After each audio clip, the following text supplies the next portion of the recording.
Себя и лёгкие звуки шагов стихли.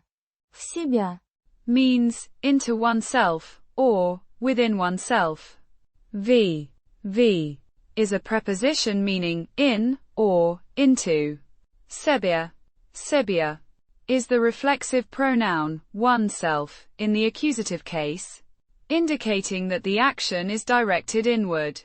The combination indicates a turning inward, a retreat into one's thoughts or feelings. И A conjunction meaning and. Pronounced ай as in eat. A simple connecting word, linking the phrases. лёгкие Means light or easy.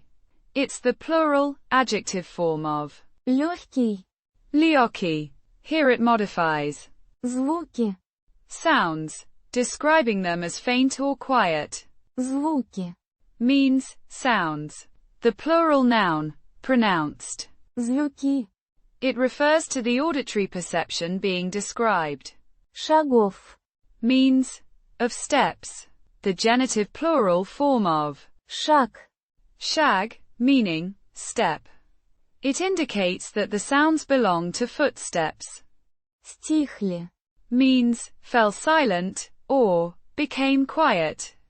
The past plural masculine form of the verb стихнуть stinut, meaning to fall silent or to grow quiet.